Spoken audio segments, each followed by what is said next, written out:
I think this country's always done a good job of pulling together. I think that our country's going to go on. Things are going to continue. Like they said, they have too many volunteers now in New York City. That's the nature of America. You need volunteers. Americans are there. Militarily, how do you respond? Militarily, I think that certainly right now we're in a very good position. We have Henry Shelton as chairman of the Joint Chiefs of Staff. He has a special forces, special operations background. He commanded forces in Haiti. He's been involved in at a special operations level, all the way from operator, all the way from the lowest level as an operator, all the way up to strategic and command level. And he's a good guy to have heading the ship right now. This insertion that you talked about using special teams, there's a political risk, and obviously the Carter administration fell victim to that. Don't we run that same risk if we try a hands-on approach once again? I think we've learned a lot since what happened at Desert One. I think we've learned a lot as far as how to structure our special operations forces. Before, it was a joint service effort that required people from various the Air Force, the Navy, the Marines, the Army, all worked together, and they didn't have any experience doing that then. That's all changed now. Now the Special Operations Command works together with all the joint services. They're controlled by the Joint Special Operations Command at Fort Bragg, actually located at Pope Air Force Base. And they command the different services units, structure them, put them together, and help make sure that they work cohesively together as a unit. It sounds like you're saying take the politics out of it. Actually, I'm saying I think we should look more at using a more personal approach, and that includes using special operations personnel to do surgical strikes, and not from a standoff approach using cruise missiles, but from a personal approach. All right. Keith Adema, thank you very much for joining us. Predictably, there has been strong and quick reaction from world leaders today on the atrocity in New York City, most of it predictable. Here's a rundown on what the rest of the world is saying and thinking from Shepard Smith. This is not a battle between the United States of America and terrorism, but between the free and democratic world and terrorism. We therefore here in Britain stand shoulder to shoulder with our American friends in this hour of tragedy, and we, like them, will not rest until this evil is driven from our world. What has happened today once again emphasizes actuality of Russia's proposal to unite efforts of the international community to fight with terrorism, with this plague of the 21st century. Russia has experienced terrorism, and that is why we exactly understand the feelings of the American people. Addressing the people of the United States on behalf of the people of Russia, I would like to say that we are with you, and we share and feel your pain in full. We support you. It is with enormous emotion that France has just learned of these monstrous attacks. There is no other word that have struck the United States of America. And in these unbelievable circumstances, the entire French people, I can state, are with the American people. I express our friendship and our solidarity in this tragedy. I assure President George Bush, of course, of my total support. France, you know, has always condemned terrorism and condemns it unequivocally and believes it must be fought in every way. That is why I'm asking you to excuse me immediately. I have to return to Paris. Dies ist eine Kriegserklärung gegen die gesamte zivilisierte Welt. This is a declaration of war against all civil societies. Whoever helps these terrorists or protects them goes against all fundamental values on which the coexistence of nations is founded. The German people support the American people in this hour that is so difficult for the people in the United States. We remain strongly committed to the United States of America. For decades, the World Trade Center dominated the famous New York City skyline, perhaps the most famous landscape in the world, a picture seen in countless movies, television shows, and personal memories. That image is now gone. The skyline of the city will never be the same. Here's Shepard Smith. The skyline of New York changed forever, and with it the landscape of America. Today the nation is reminded there are forces at work in our world that would destroy us all if they could. This has been an absolutely unbelievable morning. The news is breaking almost faster than we can get it to you, and right now, both buildings are down now. taken down by enemies so motivated and so willing to act. Now, what will the United States response against them be? Not just today, but in the weeks to come and for the future of this nation. The city is closed. You cannot leave the city. Today in New York, the tunnels and bridges to Manhattan closed. Many of the subway stations down. The financial markets canceling trading. Workers sent home. Hospitals initiating enormous disaster plans. And in and around Washington, D.C., the Pentagon, the White House, the Capitol, all evacuated. The president airborne. Location undisclosed. Fighter jets escorting Air Force One. Across America, all air travel suspended for the first time in the nation's history. State and federal offices closed. And perhaps most ominously, the United States military went to its highest alert status. For them, we are at war. In the days and weeks that follow, America will take toll of this day. The wounded, treated, the dead, buried, then mourned. And even before the mourning is complete, the nation will turn to preventing this from happening again. But how? And what will those precautions be? Given today's events, no idea, no suggestion seems outrageous. Will armed fighter jets patrol the skies? Will anti-aircraft defenses be put into place in and around major cities? Will New York look like London during World War II? There is no event to which we can turn in order to put today into context. The attacks have no counterpart in world history. As a nation, we can recover, but we will never return to a time before 9/11/2001. Whatever the United States response will be, certainly we're in uncharted waters, and our very livelihoods are at stake. In New York, Shepard Smith, Fox News. All right, we gotta run. Look at Oh my goodness. Oh, God. There's another one. Another plane just flew into the second tower. This has to be deliberate, folks.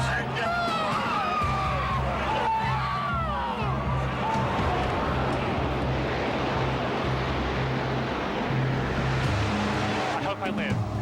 I hope I live. The United States will hunt down and punish those responsible for these cowardly acts.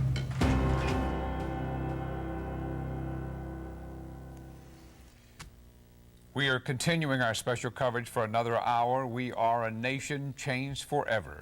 Today, Americans became targets on our own soil after an unthinkable terrorist attack. Parts of the East Coast were turned into a war zone. Terrorists hijacked 4 commercial planes bound for California and crashed them into the buildings that symbolize the foundation of our country. Thousands of Americans are dead, the death toll almost unimaginable, the World Trade Center gone, part of the Pentagon destroyed. I was in Tower 1 when Tower 1 collapsed. I was fortunate, one of the fortunate ones that was able to call out. There was smoke everywhere and people are jumping out the windows. Over there, they're jumping out the windows, I guess because they're trying to save themselves. I don't know. Tonight, cities across the nation are on tactical alert. While the targets are clear, those responsible for the death and destruction are not. And the next move remains to be seen. We take you right now through the tragic events of this day, point by point. It all began at 8:45 this morning Eastern Time when American Airlines Flight 11 crashed into the North Tower of the World Trade Center.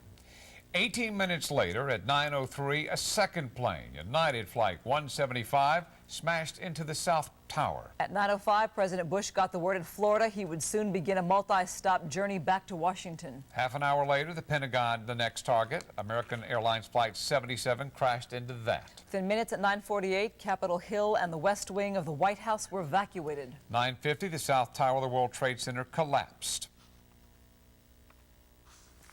And minutes after that, just before 10, an incredible phone call to 911 from a passenger aboard United Flight 93 saying they've been hijacked. And at 10, that plane goes down in flames in rural Pennsylvania. It may have been headed for Camp David. And just before 10:30, the North Tower crumbles to the ground.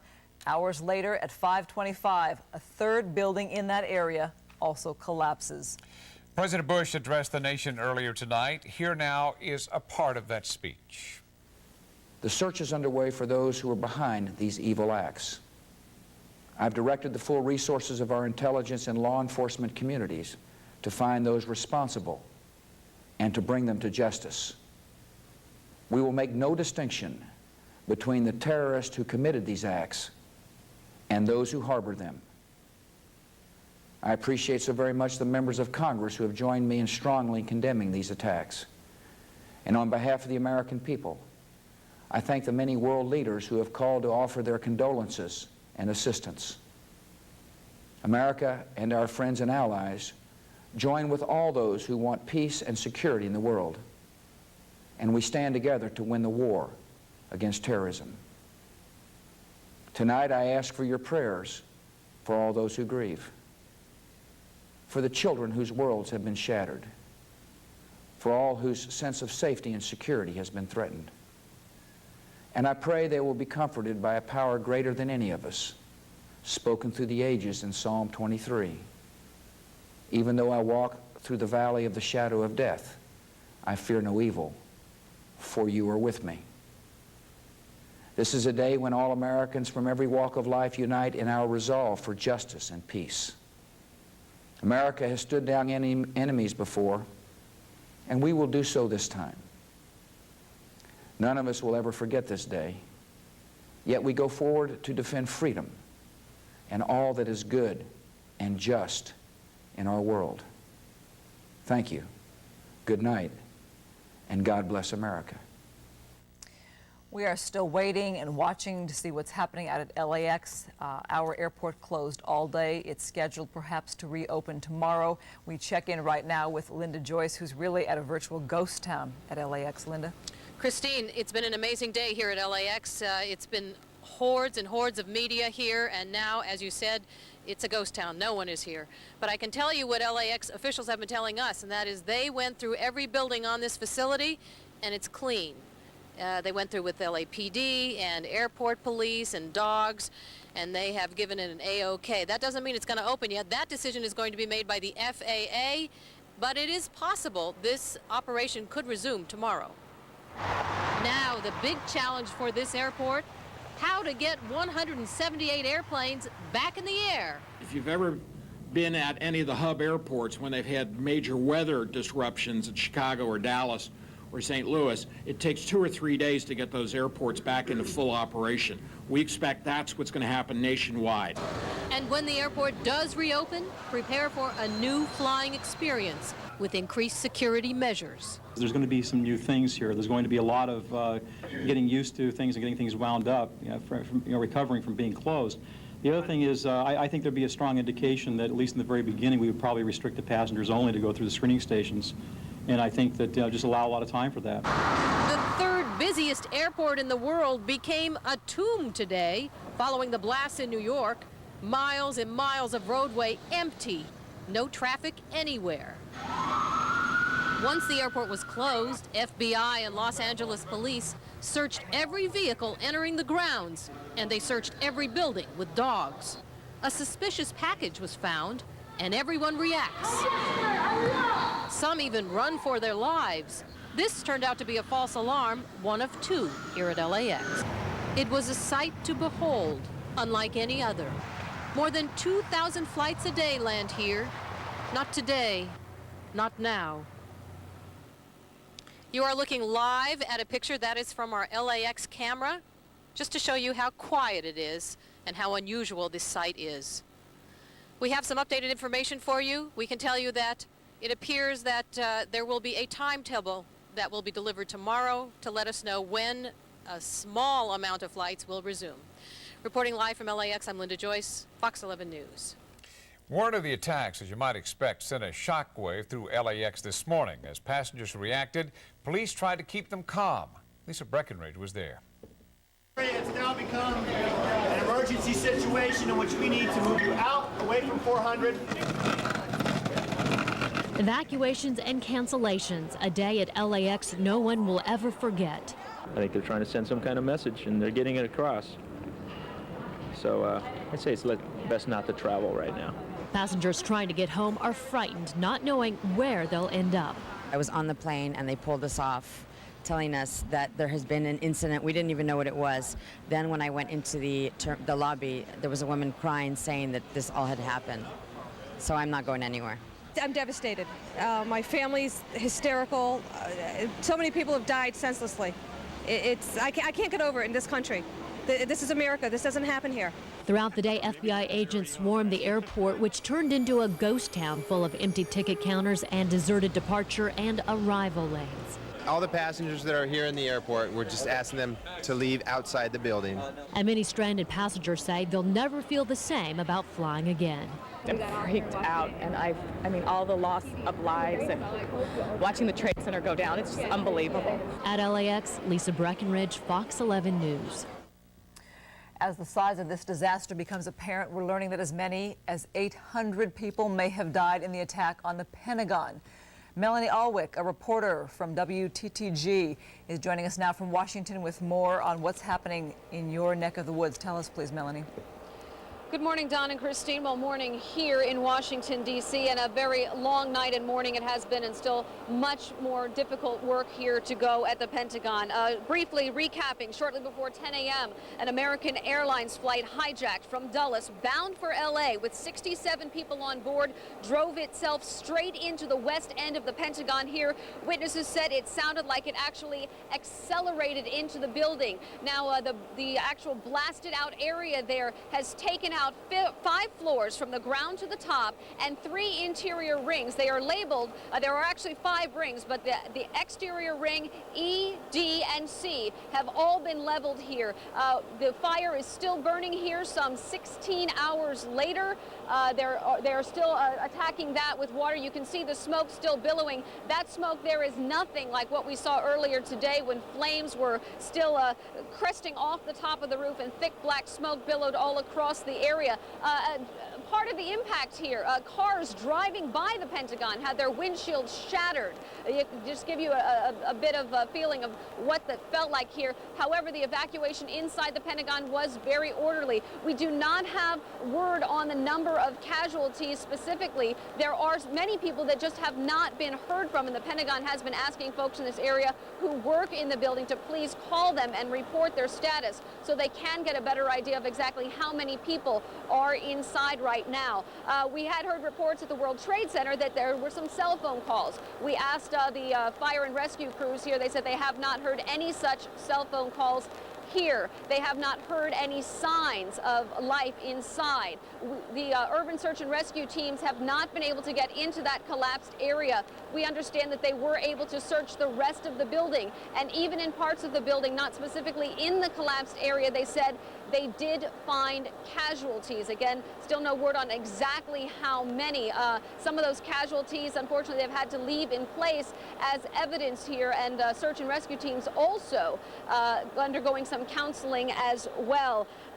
What they're doing right now, there's a crane up, and they're starting to peel away some of the exterior skin here at the Pentagon. They're doing that even though the fire is still burning on the roof, because they're trying to make it easier in the morning for engineers and for those search and rescue teams to get into the area. We understand that it may be a little bit easier for the engineers to go in because the structure here doesn't have some reinforced concrete, so they're hoping for good news on that end. They are keeping their hopes up that they will find some people alive inside the building. I was at the Washington Hospital Center earlier today, where some of the injured were flown in, medevaced in. Some of the people with the most severe burns, we're talking about burns 30 to 50% of their bodies, 2nd and 3rd degree burns. One woman, they said, was extensively burned, and she had the smell, the distinct smell of fuel on her clothing, fuel that may have come from that American Airlines jet. We understand part of that fuselage also is still inside that collapsed part of the building, and again, it's going to be a very long night here. However, parts of this building will be opened up tomorrow to essential personnel. So certainly a very eerie experience, no doubt, for those personnel who will actually come back to this scene tomorrow morning. And that's the latest here from Washington, D.C. We're going to toss it back to you. Throughout the day, we have been checking in with our Christina Gonzalez, who has been down at the Islamic Center of Southern California, and we've got to go back to her once again now. Christina. Well, John, Christine, quite an effort tonight to try to stop the backlash against local Muslims in this community here in Southern California. One of the things that got quite a bit of reaction, and we have some images for you, a surprise visit here at the Islamic Center in Southern California by actor James Olmos. Nobody knew he was coming. He met with Muslim leaders and talked to us for a little while, explained why he'd stop by.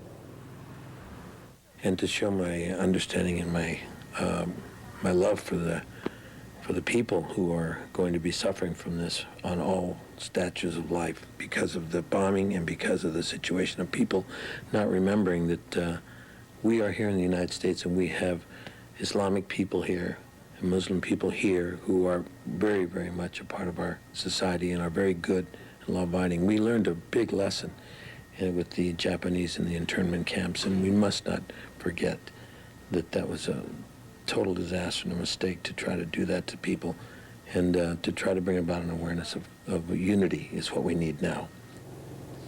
With that said, I can tell you there's about 100 mosques in Southern California, most of them under tight security tonight. Most of them have received some kind of threat. I'm Christina Gonzalez, live at 3rd and Vermont, Fox 11 News. Christina, more on this topic in a minute. Right now, we have some new video into Fox News right here. This is video of the first plane, crashing right there into the World Trade Center. That is the first one. And that is the first we have seen of that. A terrible explosion there in the North Tower at 8:45 in the morning, New York time. That's American Airlines Flight 11 crashing into the World Trade Center. You have seen throughout the day the second plane, the United plane that came in. That right there was the first video we have of the very first tragic plane crash that started all this today. Not sure where they came from. I don't know if that was an amateur video. I saw a firefighter there. Maybe there was some kind of a training video they were working on. But in any event, it's the first time we have seen that. We didn't know until now that any video existed of the first plane going into the tower. Right. With this day and age, though, so many people carrying cameras, could have come from anybody there on the streets. We'll find out. Especially in a big tourist city like New York City. We are joined now once again, and we have been off and on through the evening, by Dr. Salih Amina Muhammad, who is an ambassador for goodwill for Islamic culture.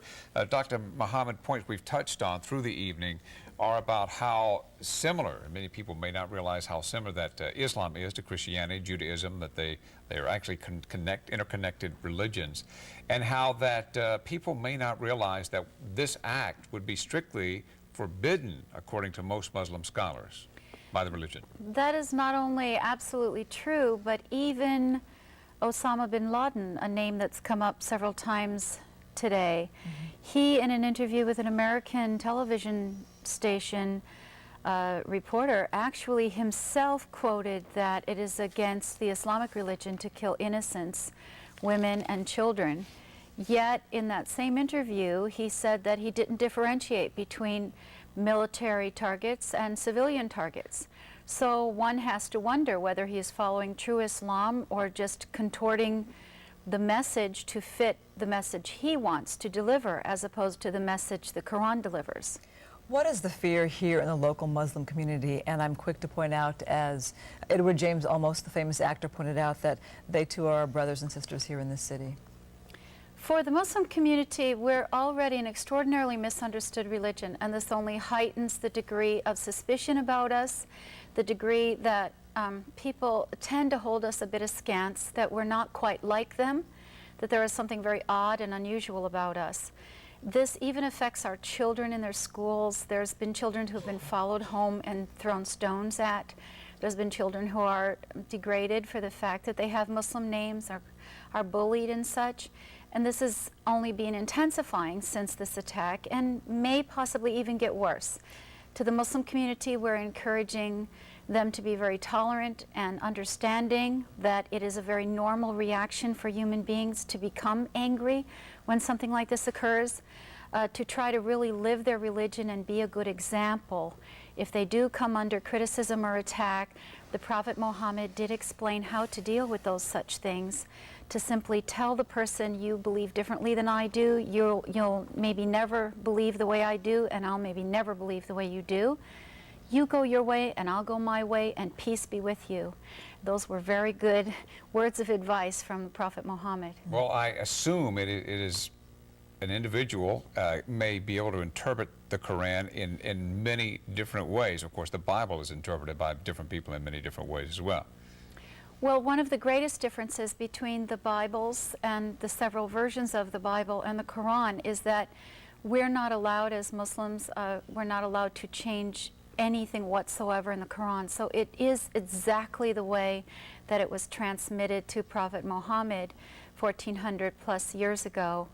We do, however, when we change it into English translation or any other translation, it's going to be subject to interpretation. The Muslim extremists have gotten so much press for the sheer nature of their acts. How do you locally distance yourself from that and change the image locally? It's actually an extraordinary difficulty because what people perceive to be the nature of Muslims is taken mainly from their concept of what one might call fundamentalists or reactionaries or radicals. And there are such persons in Islam as well as any other religion, but the very vast majority of Muslims are completely of a different nature. And it's difficult for us that the media seems to concentrate their majority of attention on those very few who are very aggressive and have a bone to pick, so to speak, with any particular populace or just anybody in general. Okay. Well, we appreciate your perspective and understand your plight. Thank you for coming in tonight. Thank you very much. Thanks, Dr. Mohammed. We continue on now. As soon as word of these attacks reached the West Coast, Los Angeles began taking precautions. Much of downtown evacuated because no one could say for sure where the next target might be. Jeff Michael has more on this. We're not letting nobody in, no one in. So you might want to just turn around. I'm sorry, for safety precautions, we cannot let anybody in. I'm sorry, it's officially closed. Okay, thank you. High-rise office workers turned away. Those who had already arrived told to leave. The whole building? The whole building, sir. Everybody's evacuated. Everybody's gone. Most had already heard the news out of New York and Washington, D.C. They weren't surprised at the precautions here in Los Angeles. Everybody's panicking right now. Everybody doesn't know what the next thing is going to be. So I think that's the right thing to do. I'm going to go to a payphone and call my job and see if But nobody's at your job, very likely, if it's downtown. Well, I wasn't aware of that, but I guess I'm going home. It was not a police-ordered evacuation. Instead, companies, many with offices in New York, independently sent their employees home. But by 10 a.m., the streets along every high-rise in Los Angeles were nearly empty. All government buildings closed. The county courthouse here never opened. Neither did criminal courts around the corner. And the new Disney Concert Center right across the street. Construction ground to a halt. All the builders were sent home. It seemed only hotels remained open, with hundreds of guests unable to use their airline tickets. We're going to drive back to Chicago. You're going to rent a car and drive back? Yes. Because from what I understand, the airports could be closed 2 to 3 days, and they have to. Why not stay here in Los Angeles until the airport? To get back to my business. It's very urgent. From New York, I'm just trying to get a car so I'm not stuck here at the hotel. Oh. And I've got hundreds of friends who are undoubtedly dead right now. Tomorrow, many high-rises will reopen. But for those sent home today, those buildings will not feel as safe as they once did. If we're not next to tall buildings or anything like that where it can be targeted, then, I think that's when we feel a little bit safer, just being in our own home. In Los Angeles, Jeff Michael, Fox 11 News.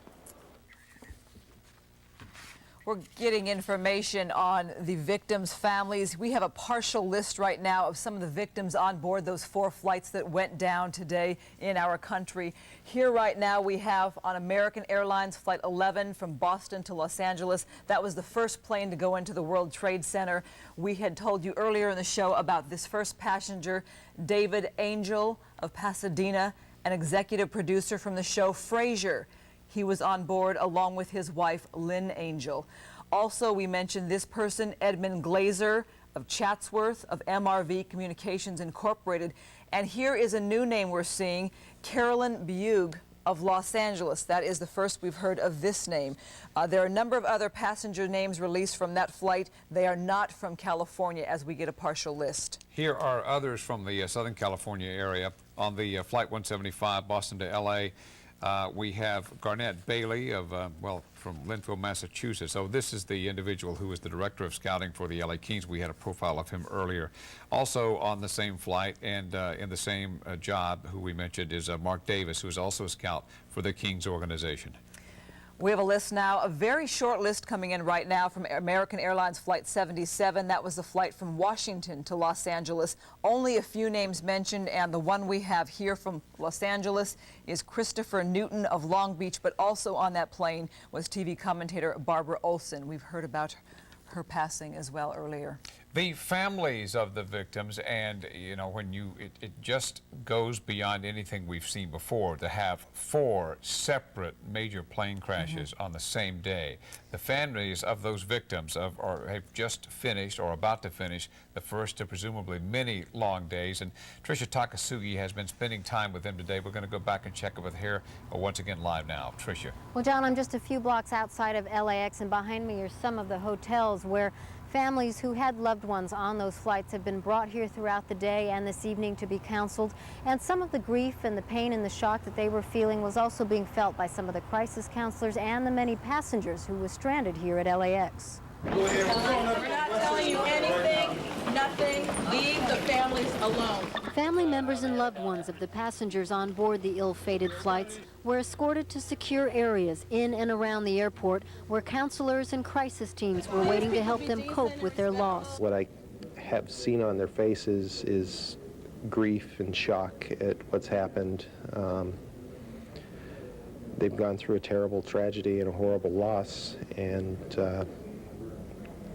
you can definitely tell it in their faces that it's hitting them. What does it do to your heart? Breaks it.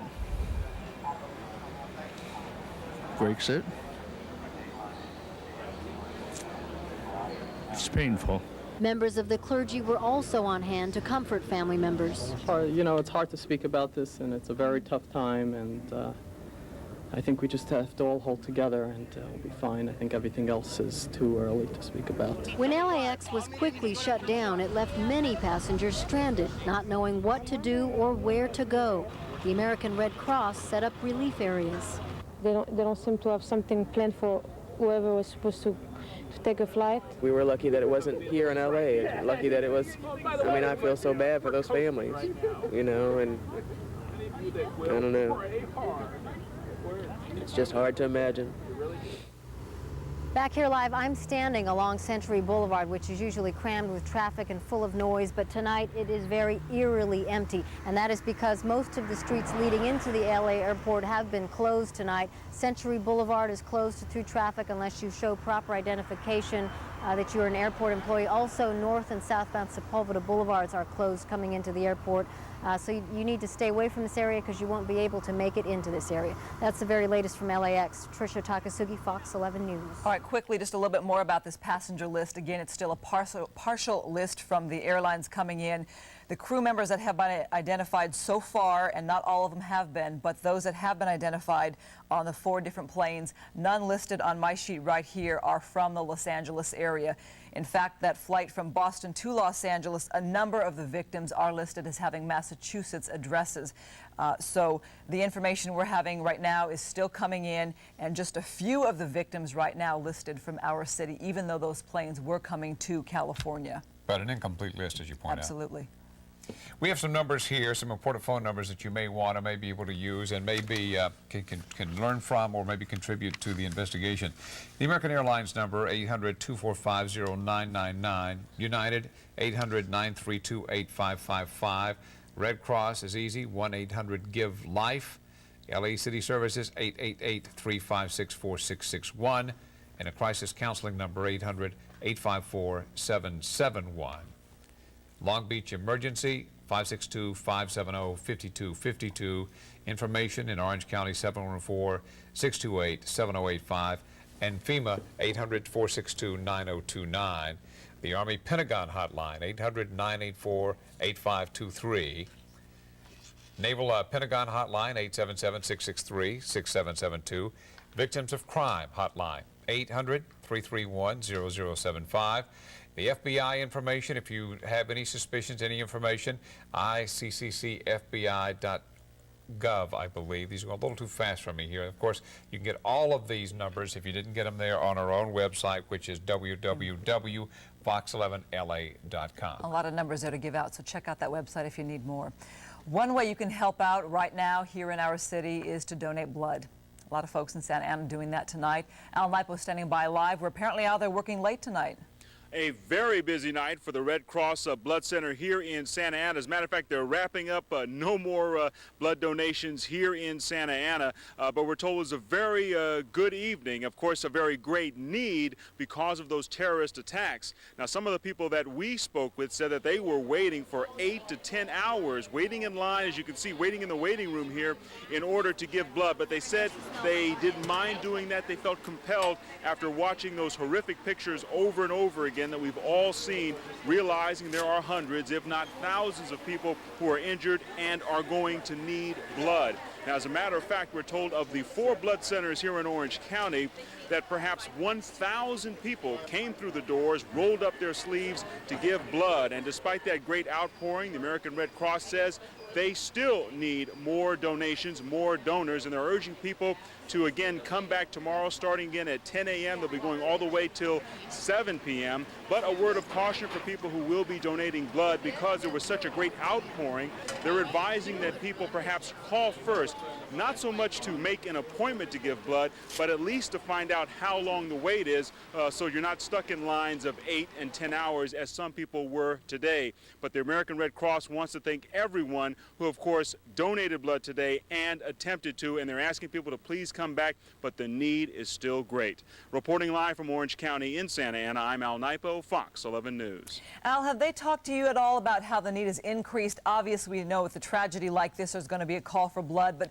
throughout this year, the Red Cross has experienced a shortage in blood. So what does today's tragedy do to that situation? Well, that's the real key, and especially we're told here in Orange County that the blood supplies have been historically very low, and there's been a great need both the United States and abroad. And so the tragedies, of course, occurring in New York and, of course, in Washington, D.C. just simply added to that. And that's why they're telling us, you know, we had 1,000 people that came through our doors today, and normally we would be very happy with that. But the need is so great, they need 1,000 more, perhaps 2,000 more people coming in and donating blood. And, you know, some people, they felt so compelled, they were talking about making return trips sometime in the week because they want to help. So as we mentioned, the need is great, and they do need donations. All right, now let's show that number one more time. And as Al pointed out, the need for blood has been going on for months, and it's as critical as it's been in years and years and years for a number of reasons, because the blood donors are screened more carefully than they have been,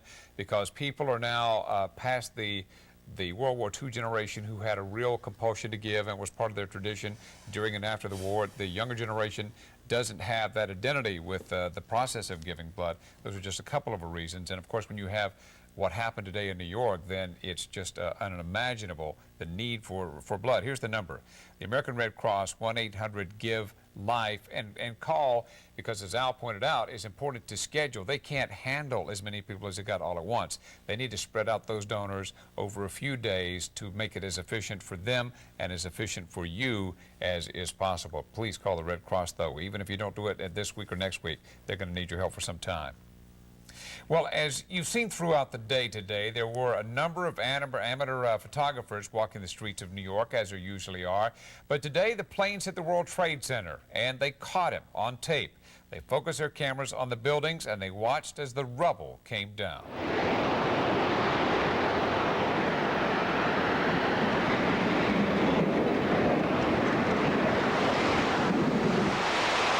I hope I live. I hope I live. It's coming down on me. Here it comes. I'm getting behind a car. It's incredible.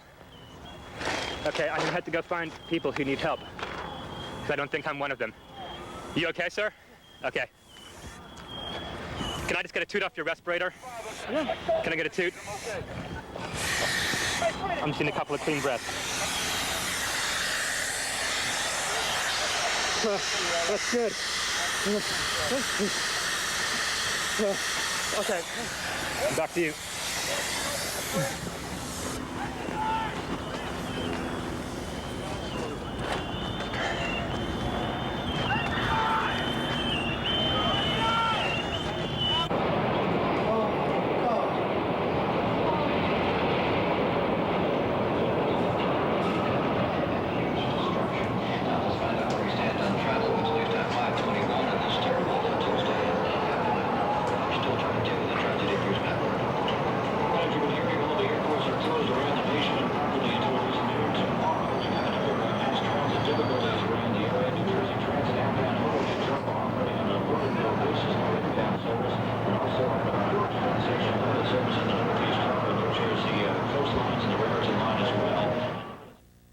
going to take a while for those pictures to sink in fully.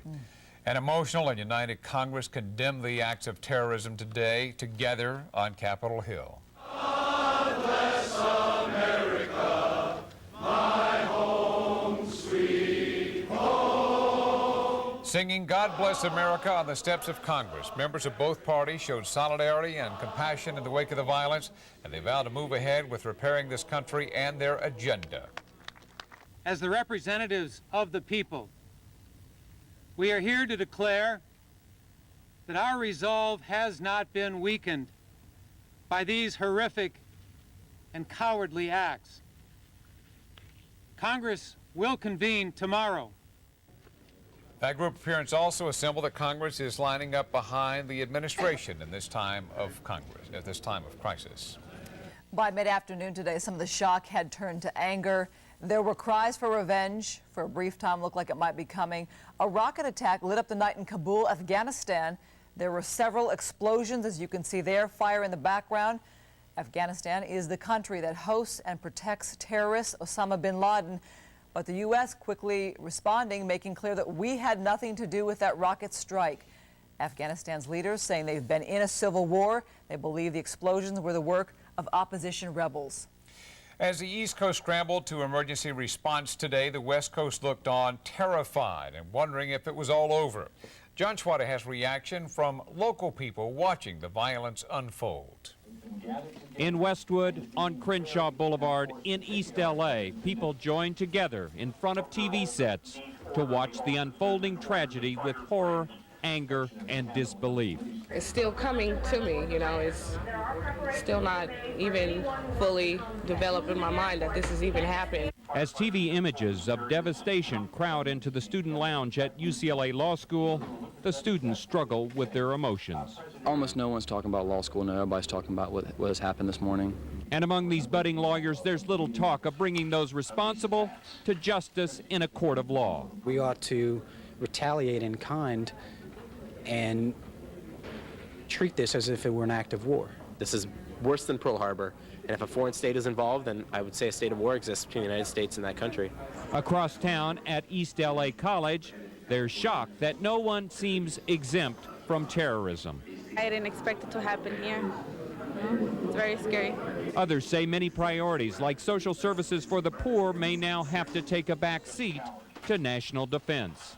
If it takes a cost, you know, to build better security for this nation, then by all means, you know. In a South Central LA barbershop, customers and workers are stunned as Palestinians are seen on TV praising God for empowering the terrorist attacks. I think that's terrible. I did see that the Palestinians celebrating. I really don't think that, you know, God intended for, you know, this to happen. He doesn't do things like this. In Los Angeles, John Schwada, Fox 11 News.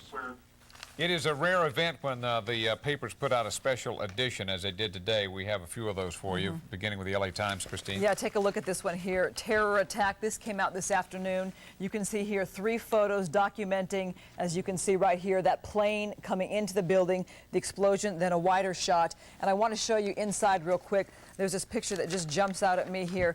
This is a picture right here of a worker who's just covered in soot, covered after that collapse and the debris that rained down on those people there.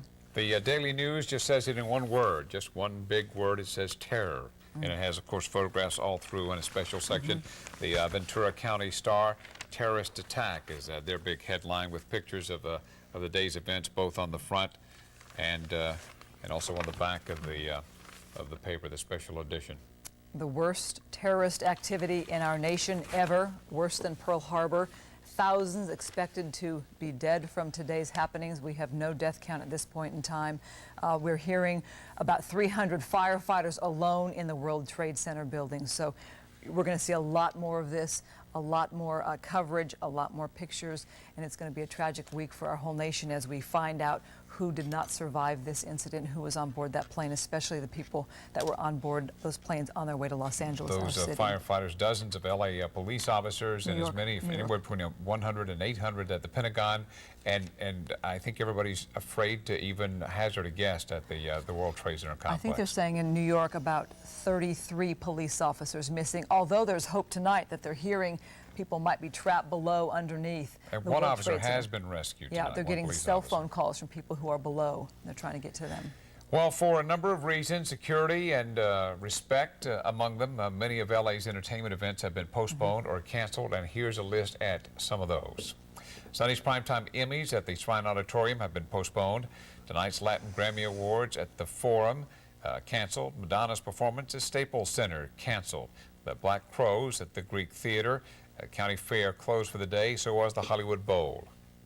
We can tell you that the County Fair is going to be open tomorrow, and Madonna concerts scheduled for later this week. You need to check on those. Also, stage shows canceled, the Mark Taper Forum and the Amundsen Theater. The Jewish Image Awards postponed. Disneyland was closed today, but they're telling us parks will reopen tomorrow. In fact, the president's saying it's important for the nation to get back on its feet and get life going back to normal. The Emmys and the Latin Grammys presumably will be rescheduled too. We just don't know when. No word on that just yet. Sporting events right there canceled. All Major League Baseball games, NCAA football, all 3 Thursday night games. In fact, UCLA versus Arizona State this weekend also canceled. Yeah. Also, the Pac-10 Conference, all their sports through the weekend. First round of the World Golf Championship, the NFL, and other college games, I think, yet to be determined. Soccer also canceled. U.S. versus Japan, and the Galaxy versus San Jose. Time now for the weather, something that we haven't had a chance really to look at all night. Let's bring in Mark Thompson and see how it's going to be. Mark. On a pained, grim day, it is a difficult transition to talk weather, but nonetheless, let's for a moment look at how things will shape up. And we will have, I think, a lot of low cloudiness and fog as the computer skips ahead tonight to our 5-day outlook, which will, I think, include a chance of some showers by the weekend. I suspect late in the weekend we may get tropical moisture our way. But tomorrow, I can tell you can count on drizzle and fog to pretty well dominate the morning. Partial afternoon clearing. Daytime high should be in the 70s downtown, below our normal readings this time of year. It has continued below normal, and this, I think, tomorrow will be sort of the lowest temperatures you'll see as daytime highs that we will see all week. Slowly after tomorrow, temperatures will rebound a bit. 70s most everywhere. The Inland Empire, which normally would record readings in the upper 90s this time of year. Tomorrow you'll see readings there topping out in the low to mid 80s. And so the 5-day outlook, yes, drizzle tomorrow morning, and again a lot of gray. Afternoon sun, though, after that. Then afternoon sun for Thursday, warmer, and you'll start to see things get a little stickier toward the weekend because we're going to get a tropical flow. And as weather systems to the south, tropical weather systems, fall apart, it is possible that we could see some showers here or thunderstorms in the daytime heating of Sunday. And so that is how your week unfolds. A couple of days of cooler temperatures and then things warm, but again get sticky with the possibility of showers toward the latter part of the weekend. Again, tough on a day like today to talk weather, but we find sometimes when we don't do the weather, we get a lot of emails, people saying, you know, we have to plan events and the like for the rest of the week. So there you have it. You got it. Okay. All right. Thank you very much. We're going to go back to our coverage right now of this terrorist activity here in our country. We have video just in right now from our station in New York. WNYW has first pictures from when they were on this morning when the first terrorist attack happens. And here is that video right now. We're just going to let it roll so you can during hear their morning show. Yeah. It was on the ground.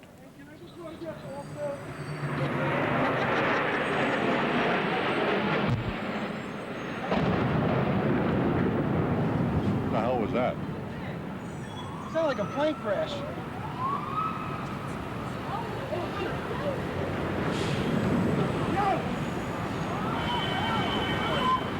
Yo, close to you. Come to us. Come to us. Come to us. Come to us. Hey, Beth. What is that? Somebody hit the World Trade Center or the... It's a Trade Center. The World Trade Center. There's a fire on the upper floors. The voice you're hearing is Dick Oliver this morning as he was trying to get the attention of the producer to make sure that we were able to carry this signal live to you, and the shocking reality of what happened. You could hear the initial crash. And now here's the video of the planes. Actually, this is the second attack on World Trade Tower 1. And you know, no matter how many times you see this video, it still seems unbelievable that this happened in our city early this morning, several hours ago. We're getting word from the Boston Herald, tomorrow's edition, about some of the hijackings from Logan Airport. It says authorities, let me just read this to you. It says authorities in Massachusetts identified at least 5 Arab men as suspects in yesterday's terror attacks launched from Logan Airport, seizing in the central parking garage a car laden with Arabic language flight training manuals. 2 of the men whose passports are traced to the United Arab Emirates were brothers, one of whom was a trained pilot, and at least 2 other suspects flew to Logan yesterday from Portland, Maine, where authorities believe they had traveled after crossing from Canada recently. Once in the air, the hijackers in one plane began killing flight attendants in order to lure a pilot from the cockpit and seize the plane. They started killing stewardesses in the back of the plane as a diversion. The pilot came back to help, and that's how they got into the cockpit, according to one source. Source could not specify whether those events took place on the American Airlines flight that left Logan or the United Airlines flight. Both planes were plunged into the World Trade Center roughly an hour after they departed in Boston. So the suspects had no guns, but used shaving kits and other carry-on luggage to smuggle knife-like weapons made of plastic handles embedded with razor blades. Sources familiar with last night's development said that finding consistent with reports of a flight attendant's cell phone call from one of the doomed airliners. And it goes on to say that people were calling the plane saying that people were getting killed, calling 911, and one stewardess called her husband to say goodbye, and that, of course, is a similar call to the one from the plane that crashed in Pennsylvania. They said that someone had taken over the plane and they'd herded all the passengers and the pilot to the rear of the aircraft, and presumably they were in the cockpit at that time. So apparently a similar situation played out, at least as far as we know, in at least 2 of these aircraft. More information on this. The Christian Science Monitor is reporting this, saying that moments before the first crash, air traffic controllers heard the lone voice of the terror plot, they say, speaking from the cockpit of one doomed aircraft, saying, "We have more planes, we have other planes," a voice alleged to be that of a hijacker. That's what the Christian Science Monitor is reporting. You know, establishing the death toll could take weeks. They're calling this the largest criminal investigation in its history. We also know that the investigation is moving forward into who is behind this atrocity in New York today. We know that some arrest warrants have reportedly been served down in Florida. We don't know specifically what that's all about, but apparently it's relating to one of the passengers on board the plane, presumably one of the suspects in this aircraft. The flight data recorders, of course, they will attempt to recover all 4 of those from all 4 of these planes. The plane in Pennsylvania apparently will be the easiest because it's out in the open. They will have obviously some trouble in the World Trade Center and the Pentagon debris because of all the debris on top of it in the World Trade Center, and because those aircraft went in at full throttle. Who knows, but it looked like they were going about 300-400 miles an hour. We're getting a report now of a possible other point of communication. Apparently a report that one of the pilots was able to key or open his mic, so the conversation was between the pilot and a person in the cockpit, an unnamed person. The person in the cockpit apparently speaking English, saying something like, "Don't do anything foolish, you're not going to get hurt." So at least we are beginning to get a picture of how 1 or 2 or 3 people were able to commandeer an aircraft, 4 aircraft, unarmed or armed only with a knife or a razor blade type device, but not a firearm, of course. They were able to get everyone out of their way. They apparently were killing people, threatening to kill other people. There was a report that one of these guys claimed to have a bomb, and presumably the people believed that if they went along with the plan, they would somehow things would end up okay. One terrorism expert also saying that, in addressing how you pull off hijacking 4 different planes, that perhaps there were people working on the ground crews, working for the airlines, who might have been biding their time, but actually been working with the terrorist organizations perhaps for years. All right, moving on to other information that we have here. Not really sure what we're going to do next year, but okay, we're going to go to the Pennsylvania plane crash and that crash scene. As we indicated, this is the one that was out in a rural area, the only one that did not hit a target. This plane crashed about some 60 miles south of Pittsburgh in a fairly rural area, and we have a report on that from Jeff Goldblatt. The tentacles of terrorism on this September day extending not only from Wall Street but also to Main Street. Here we are in Shanksville, Pennsylvania, where a United Airlines plane en route to San Francisco from Newark, it left at about 8:01 this morning, crashed sometime after 10 o'clock. It is being investigated right now as an incident of terrorism, one of 4 flights believed to have been commandeered today, and the end result is a tragic one. On board this flight, we know 45 people. The crash in Shanksville, Pennsylvania, about 80 miles to the southeast of Pittsburgh, Pennsylvania. At this hour right now, we have an active recovery scene going on about a quarter of a mile up on the hill up behind me. All day we have had members of law enforcement, members of military personnel. Pennsylvania Governor Tom Ridge came to the site here. This is an active crime scene at this point in time. We have members of the FBI and the FBI's terrorism team here on site. Members of the press have been allowed to go back onto the site. One individual who was back there and has some experience also with airline and airport crisis is Craig Conroy. He joins me now. And Craig, you went back there. Tell me exactly what you saw. Well, the debris field for the plane was very small, which meant that the angle of attack, or the angle it went into the ground, had to be very steep, more than 45 degrees, maybe 60 degrees. Plane going in at that angle, sudden death for everyone on board. And if the pilot was in control, then it had to be that he was trying to avoid a populated area. If not, then God forbid what else was in control. When the black boxes are retrieved and the cockpit voice recorders played, then we'll get to know the actual conversation. Let's talk about those black box recorders. Unlike some of the other scenes of terrorism carried out today, this scene here, this crash scene, there is a potential that this is more recoverable, and so this crash site then becomes elevated as far as the gravity and seriousness as far as the recovery is concerned. What is the likelihood we will see and hear from these black boxes? Well, absolutely, both of them should be retrievable.